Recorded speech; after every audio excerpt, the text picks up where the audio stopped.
and welcome to Policy Conversations with Dr. P, a series of personal conversations about the district's non-discrimination policies.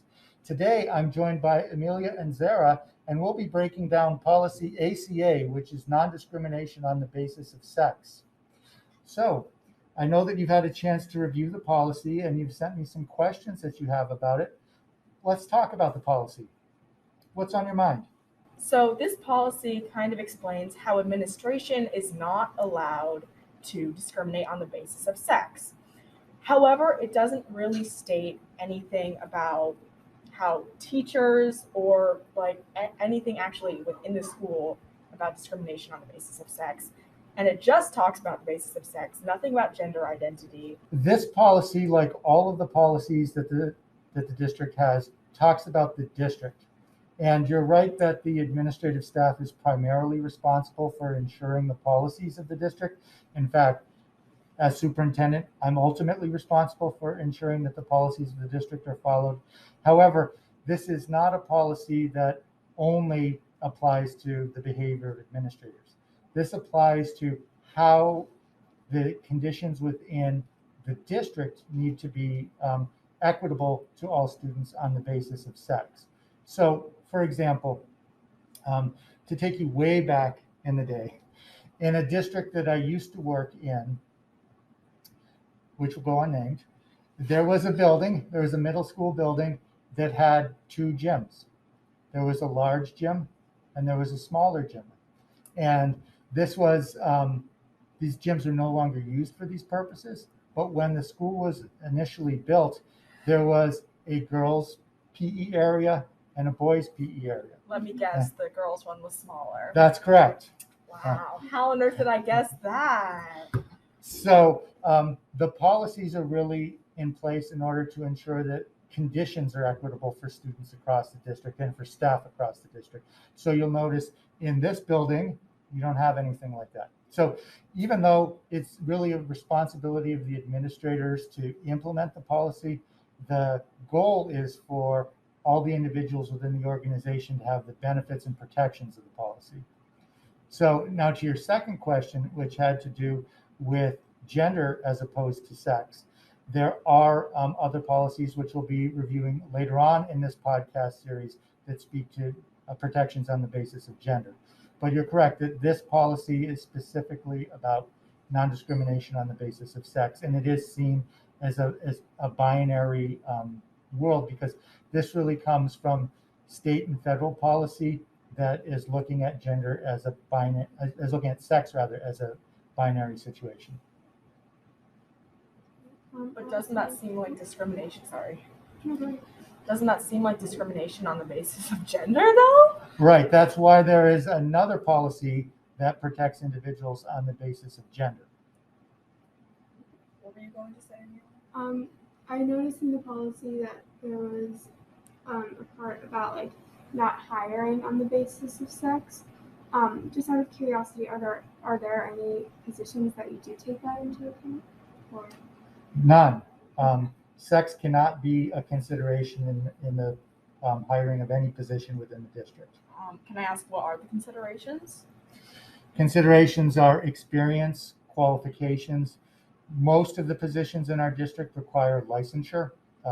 So we look for individuals who have the appropriate licensure for the position they're applying for, if that is a position that requires the license. We also look for experience in the type of work that folks are applying for the position.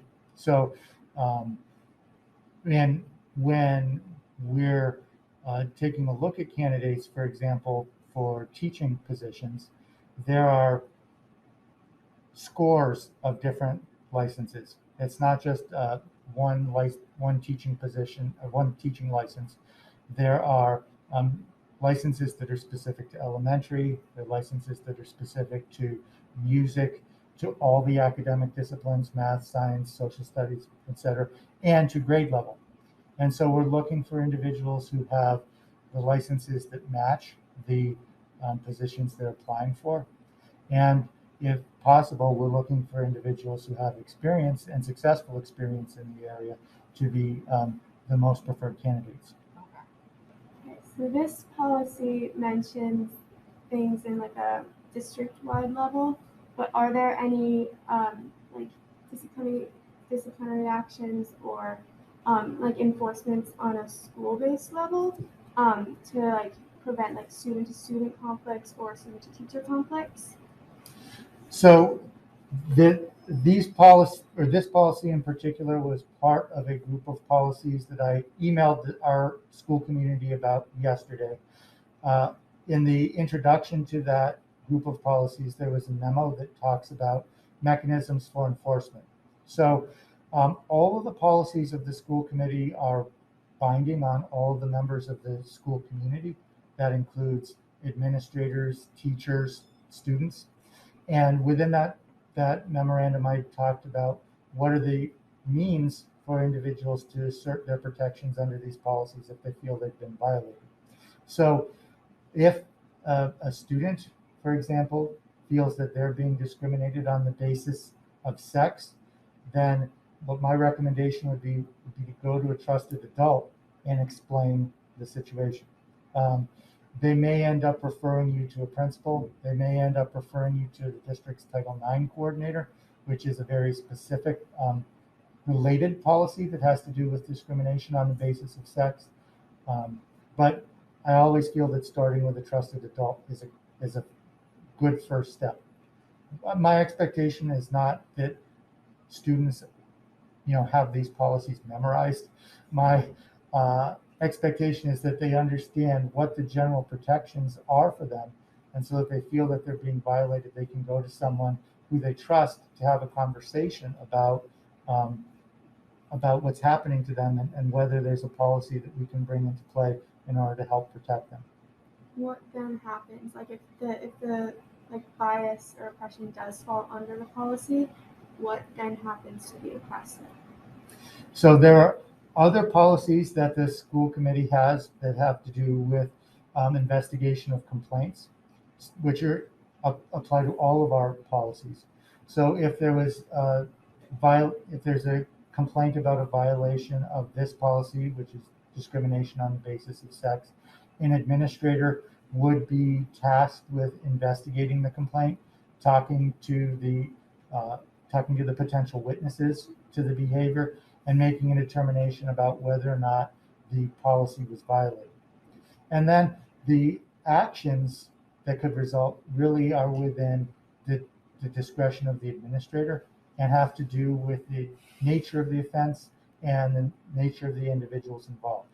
Obviously, if this is a type of discrimination that's student to student involving young individuals, it's handled very different than if it is a staff to student type of discrimination.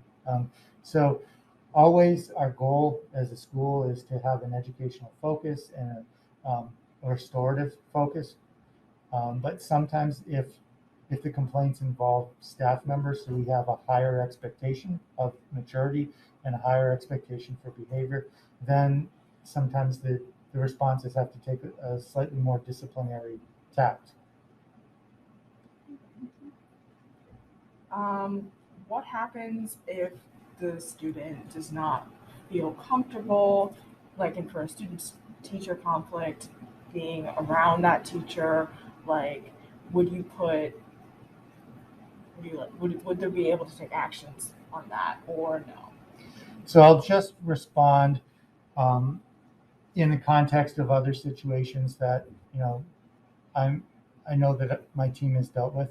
So we can do safety plans for students. Sometimes the outcome involves changing student schedules or creating different movement patterns within the building in order to keep individuals who may be experiencing some sexual or discrimination on the basis of sex separated from each other.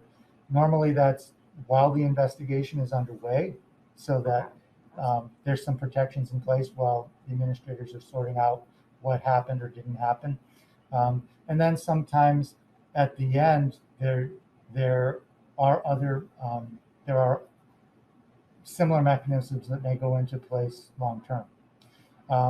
What I'll say is there is, with this policy and all of our anti-discrimination policies, a protection for a good faith complaint, which means if someone really believes that they are being discriminated on the basis of sex or any of our anti-discrimination policies, they are protected from retaliation from the person who they're complaining about.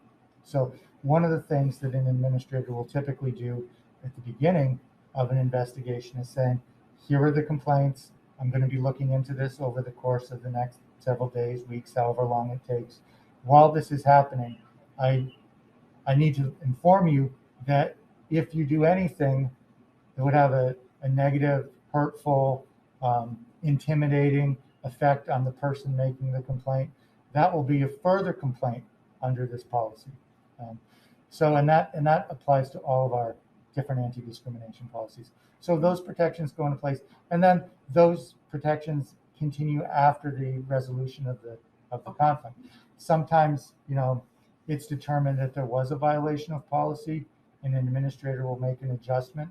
Sometimes it's determined that there wasn't a violation of policy, and the administrator may handle it some other way.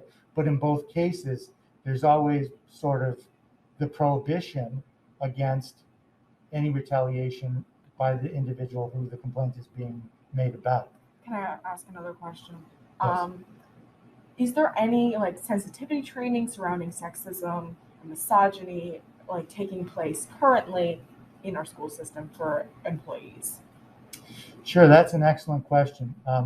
Right now, our focus has really been more on gender-based discrimination, which is a different policy. I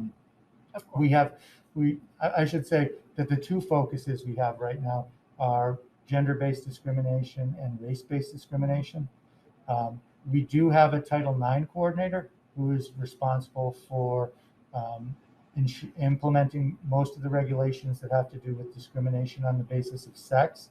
And that individual has attended some extensive training because the regulations have recently been updated by the federal government. I'll also say that at our next administrative leadership team meeting, we will have 2-hour training for all the administrators on investigating all of the anti-discrimination policies. So that type of training is happening as well. And just another question, and this is sort of leaning into gender identity, but it has to do with sex.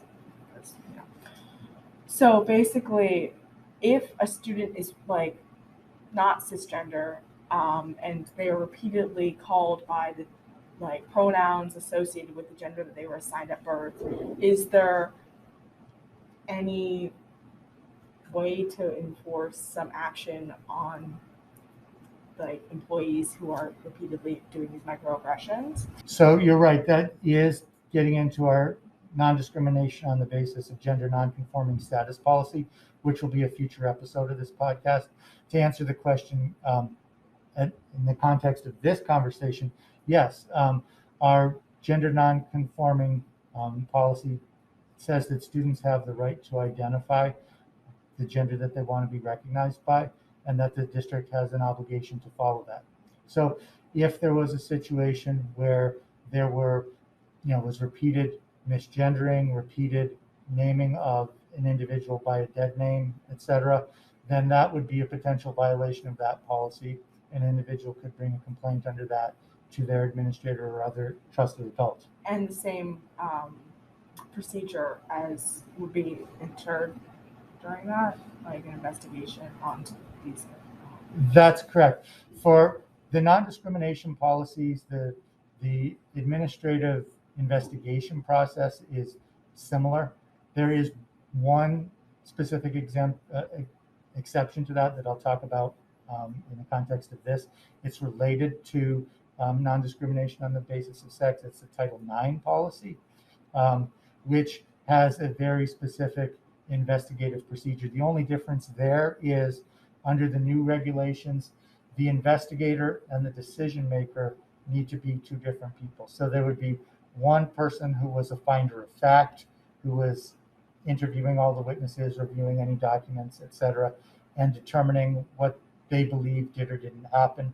and then they'd be turning that over to another administrator to determine what the proper response should be. Can I just ask like a slightly broader question, which is what's like, how do you differentiate from like gender identity and sexism? Like, for example, I know in the past there weren't very many gender neutral bathrooms. Does that fall under this policy or the gender identity policy? That would fall under the gender identity policy. There is some language in there that speaks specifically about individuals having the right to use whatever restroom they prefer, including gender neutral restrooms, using whatever locker room facilities they prefer. And so that is covered specifically within the context of that policy. And this might be branching off a little bit, but what if there aren't those options? Like, what if there isn't an option to use a gender neutral locker room or a gender neutral bathroom? Is that not under this? Like, I'm just like trying to understand what the main difference is. The main difference is that this policy is about equal access on the basis of sex. The gender non-conforming policy is about equal access on the basis of gender and gender identity. Okay, so they are separate things, and they are very correlated.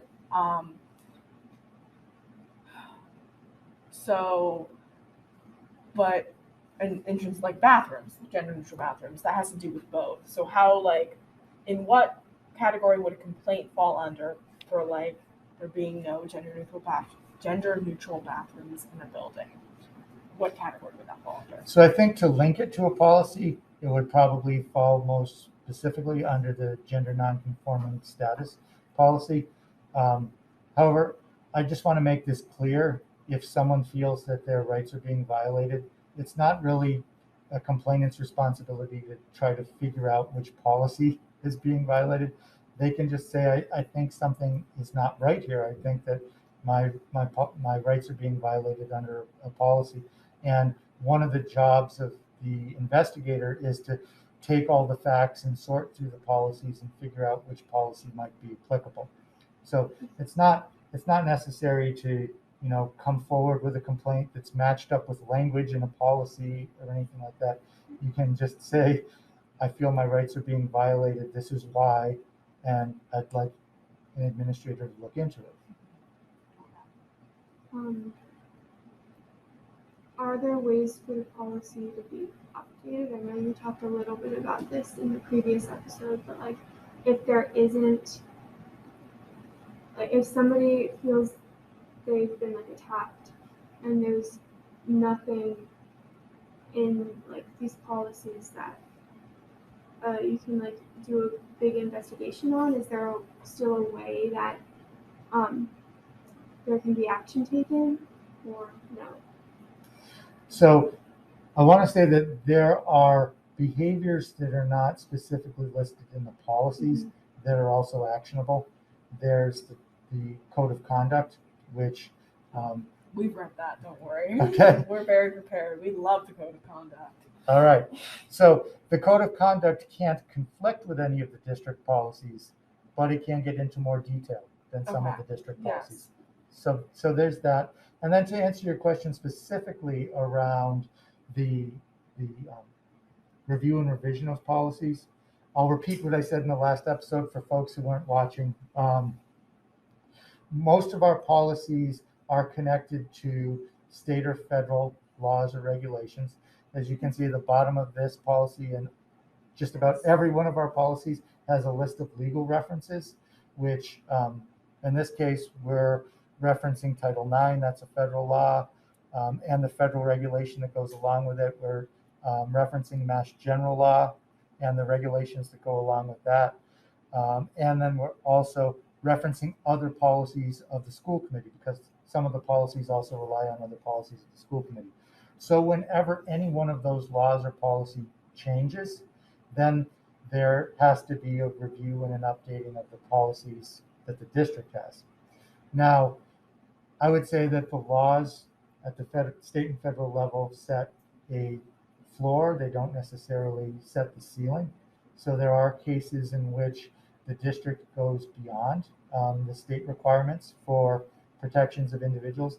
I think probably one of the best examples of that would be a policy we've been talking about. I actually feel like you might be really interested in that episode when it comes out, which is the gender non-conforming status policy. I'll just share with you that I periodically superintendents across the district, across the state, get together to talk about their policies and talk about practices within their district. And I was at what's known as the Executive Institute, which is a summer meeting where all the superintendents in the district and the state get together. And I was in a room full of superintendents that was looking for a policy for gender non-conforming status. And I was able to share with them our district's policy because I believe it was, if not the first in the state, then one of the first in the state. And so that's an example where I feel like our policies create a higher level of protection than would be required by law. Another example is our bullying and harassment policy, which is another policy we're going to be talking about in this series. The bullying law is specifically written to provide protections for students, but our district's policy extends those protections to all members of the school community. So that's an example where, again, our policy is going beyond the minimum required by the law. In both cases, both our gender nonconforming status policy and our bullying and harassment policy, Northampton has chosen to provide a higher level of protection, and that's based on advocacy they've heard from the community. So if to your question about modifying policies, whenever a law or regulation changes, a policy has to be modified, but a policy can also be modified in response to requests from the community.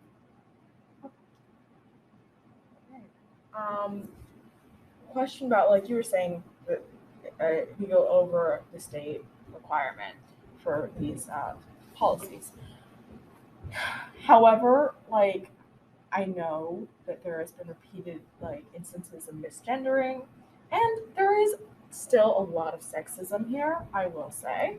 But it doesn't seem that if any administrators notice it, or even any other staff members, that they are going to report it. So do you think that maybe in the future you can make it clear to employees that if you see something happening, you should say something? Absolutely. That's part of this whole education campaign that I'm on right now, with the written explanations of our policies and the video explanations of our policies. I'm really glad that you asked that question, because I think a lot more people are going to watch this video than actually read through the policies. And I encourage them to take your words to heart. We want all of our students to feel welcome in the school. We want all of our employees to feel comfortable in the school. We want all of our students to be able to learn in the school. We want all of our employees to feel comfortable working in the school. And that can't happen if they're being targeted by discrimination on the basis of their sex. Okay.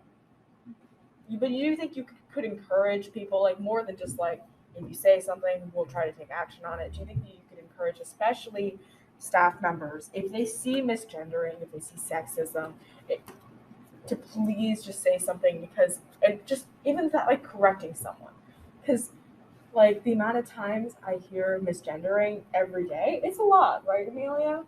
It's a lot, and it's a lot of microaggressions and a lot of other stuff that we're not covering in this particular policy. But JFK is not a safe space at the moment, and we're not saying we're going to be able to fix racism, we're going to be able to fix sexism, we're going to be able to fix homophobia, but I am saying that there are more stuff that could be done, and especially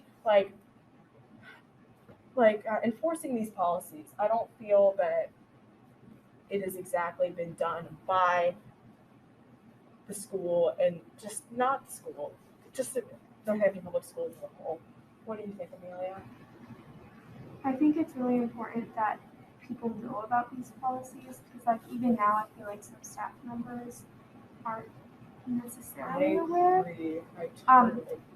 And not necessarily like the the school should be a safe space, right? And most of the time it is. But I do think more sensitivity training around the policies for both teachers and students and like employees. I think it's really important that people are just aware so they can know that they can take action. I don't. Absolutely. That's my goal through this series of videos. These policies in many cases have been on the books for years. Yes, this one was made in 2003. Right. And I think that you're absolutely right that there's a lack of awareness about the policies among students and among the staff as well. I even though I put a lot of effort into working with the school committee on their policies, I don't believe that most members of the school community are tuned into that conversation, or waking up Friday morning after school committee meeting to say, okay, what was the latest policy change passed and how does it in fact impact my life? But I think with a specific reference to all of our district's non-discrimination policies, it's really important that there is a greater awareness, because the policies are there to create a better and safer school for everybody, not just for students, but for employees, for visitors, anyone who has any contact with the school. The first step is understanding what types of behaviors the policies prohibit and what types of protections they provide for individuals who've been discriminated against. As one of my friend colleagues likes to say, when you know better, you have to do better, right? So my goal here is to make sure that everyone knows better so we can, as a school community, do better. Thank you.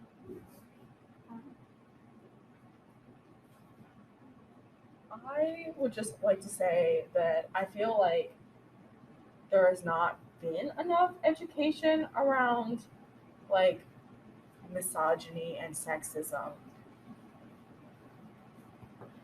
in the Northampton Public Schools. I think that like even like what we learned during Women's History Month last year, it was about like women standing up, but like I don't feel like there was enough education about like exactly what women could not do in the past, in this country, in the entire world, and what is currently happening today in other countries.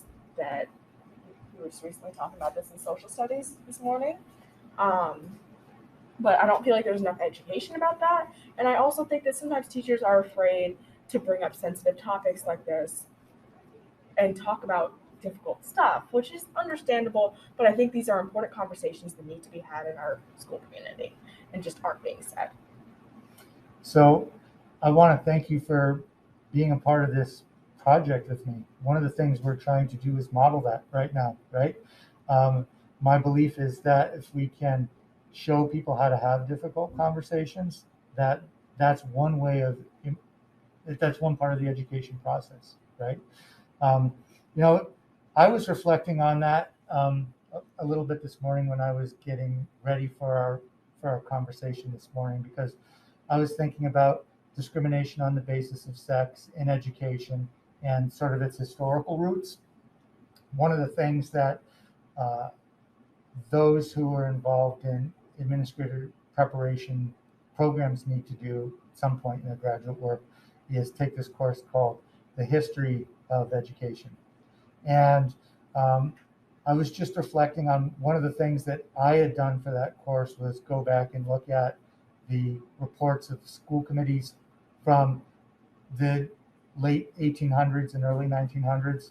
And just about every month there was this massive exodus of teachers in the districts I was looking at, and the reason given was that they were ill.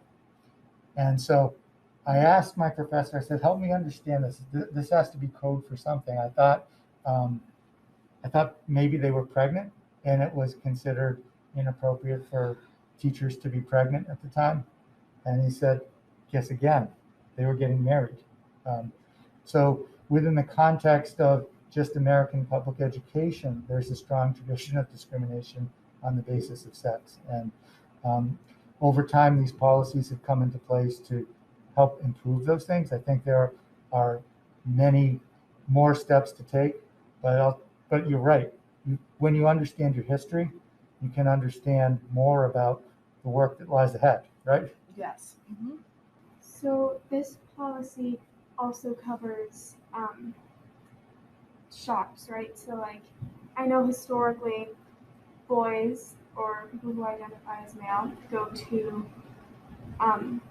like shop class, right?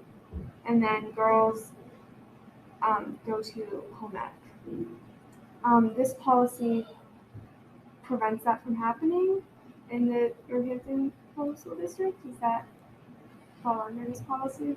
So that's an excellent question. Now, in Northampton, we have a unique situation where there are actually two districts within the same city. So Smith Vocational is a separate district from Northampton Public Schools, and that's the district where the overwhelming majority of shop classes are. I can speak to this question, however, because as superintendent of Northampton Public Schools, I'm also a member of the school committee for Smith Voc.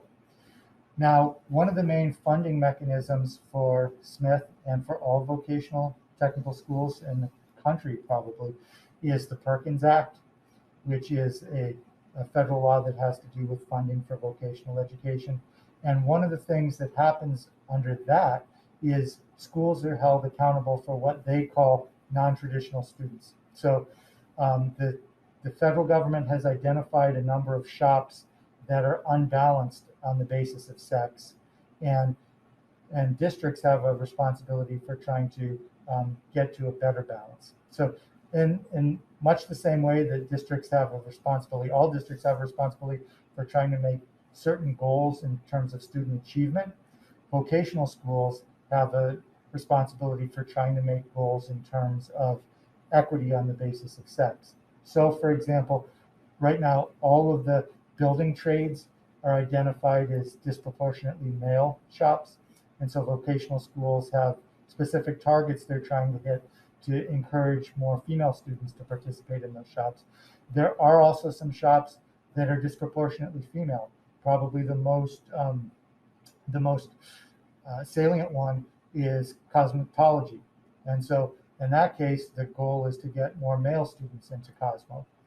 So there are specific targets around vocational education where we have seen that kind of disparate impact on the basis of sex. And that brings us really back to the goal of this policy, which is to make sure that all students have access to all the programs within our district, and that there aren't barriers put up in the basis of sex. That actually answered my question. I Okay. was going to ask about the just the makeup of students at Smith Vocational and if there was disparities between any like genders, you know. Great. Well, then I think that may be all of your questions. Yeah, that's all for Great. me. Yeah. All right. Thank you so much for the awesome conversation today. I look forward to continuing this conversation. And I want to thank you specifically for the idea of doing the videos, because it was right from JFK. It might have been right from you that we got the idea of doing the videos to go along with the memo. So thanks so much for that. Thank you for putting it into action. I learned so much. I think it'll be really helpful. Awesome. Thank you. Have a great day. You too. You too. Thank you so much.